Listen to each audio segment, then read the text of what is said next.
Hey guys, welcome back to Little Lady Plays. This is going to be a very interesting review. I have this book, Please Explain Time Out to Me.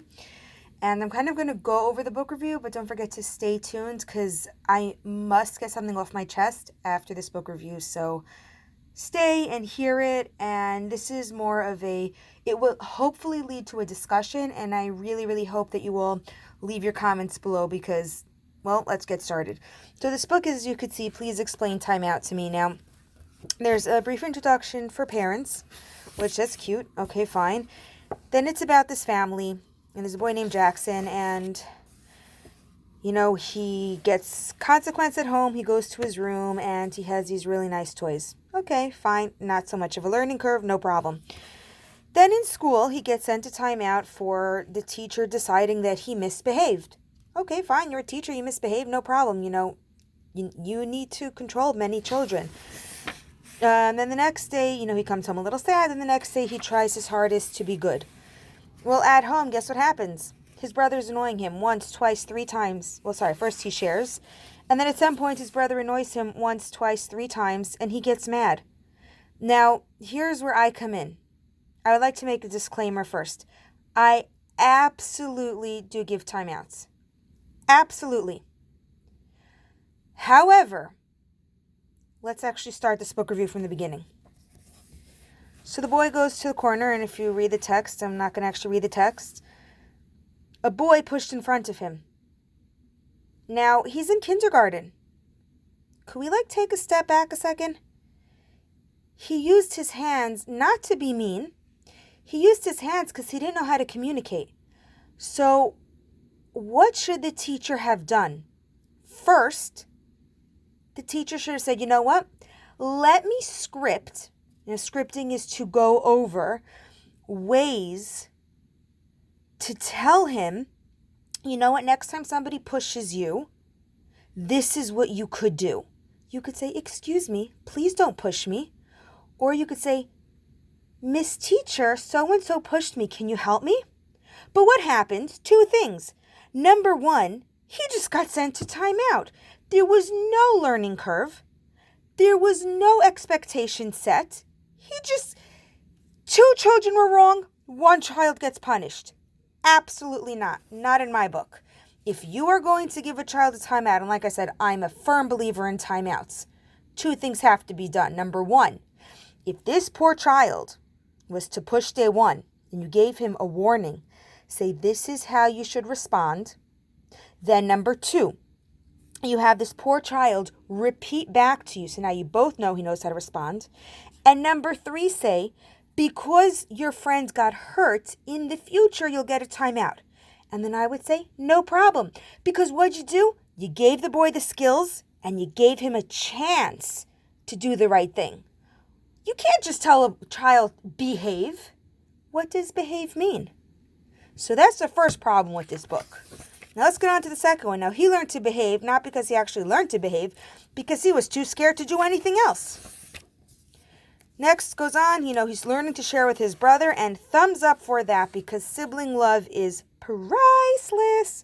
Just give you guys a look at both pages. You see it's really neutral. They're having fun here. They're having fun here.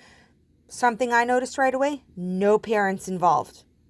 Now that gives me two things that I'm thinking of in my head. The first thing I'm thinking of is I am so happy the parents trust them to play. And the second thing I'm thinking of, parents, you keep an ear out because they're little. They're going to need to learn and be guided. Guess what happened? Rightfully so, he got angry. Look at this. Let's go back a second. Look at this tower he built. So kind and patient, they play together. He wanted alone time and built a beautiful tower. Age appropriate on both ends. Guess what happened? He got punished because he's crying. Do I have to say any more? What should have happened is, when the parents saw his tower being built, and they saw him starting to get frustrated, again, script, I am very into scripting first. Again, do use timeouts. Yes, use them as much as you need to. But reality is, if you teach kids the right way first, you will never need a timeout. Not never, rarely. Sorry, I'm a little bit extreme. So if the parents would have started hearing the frustration here, they would have said to him, do you see your brother's tower? Maybe you could do something else while he's building and give him the tools and distraction. So now he has a chance to sit quietly and watch. He has a chance to build with something else, and he has a chance to get a timeout. Now he should have looked at his brother and said, "Excuse me, I'm building a tower. Can we play after?" Or whatever script you want to give him. I don't care how you go about it. Teach him how to tell his brother no in a respectful way. Don't just put them both. Look at that. You punished 2 kids for not teaching them. I'm sorry. I get very passionate. I am a teacher. And with that being said, I first teach. I look at a child. I give them the expectations because children need to learn. They need to have that choice. Am I going to continue to do? Now, at that point, if I'm going to tell you this is not appropriate and this is not appropriate, now you know what's not appropriate. Are you going to choose to behave not nice to each other? Or are you going to choose to behave? And I guarantee this is what I see over and over again, that the second the child misbehaves, because they have their warning, I didn't just throw them into the timeout. You give them the warning, they will go to timeout. And yes, and this breaks my heart because I do get really sad when a kid's sad. They'll go in the timeout, again, the right way. They will be sad, but 2 things are going to happen. Number 1, they're not going to like this feeling. And number 2, they knew exactly what they did wrong. They knew they had the choice. And now we can come out of timeout with saying, you know what could you do in the future?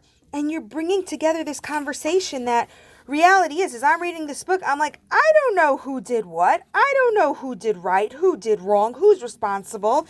And best yet, mom's on the phone, kid's playing by himself. Where's the learning? So no, while I do believe in timeouts, I don't believe in this book because this book is not about teaching. Because from reading this book, the only thing I learned is that kids could do wrong. Now, just food for thought. Food for thought. I want to end this review of with food for thought. I want you all to close your eyes this very second and think about how old you are. Are you 20? Are you 30? Are you 40? Are you 50, 60, 70, 80, 90? How many years did you have of your life to learn right and wrong? Now look at the kids you're in charge of, whether it's in a classroom, whether it's your babysitter, or whether it's at home and you're a parent. I guarantee you any child you're going to stick in a timeout has probably 10 or less years to learn. So you're telling me that you had, as an adult, decades to learn right from wrong, and a poor child gets less than 10 years to know right from wrong? And I tell you no. So, number 1, if you have this book, get it out. I don't want to see this in your library.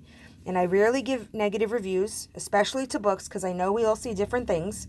There's one book series that I legit hate, but I let my students read it because they know they love it. So, again, I'm mature enough to know what I like, and I'm mature enough to know what's quality. Not only do I not like this book, this is a very, very uneducational book, and in my mind, it does more good than harm. That being said, I leave you off with a question and food for thought. Please leave in the comment box below a discussion on discipline. Now, I leave this up to you. You could say how you discipline. Do you use timeout? Do you not use timeout? Whatever the case is. Because again, we're teachers. Any adult responsible for a child is there to be a teacher. So I want to hear from you what your take is on discipline.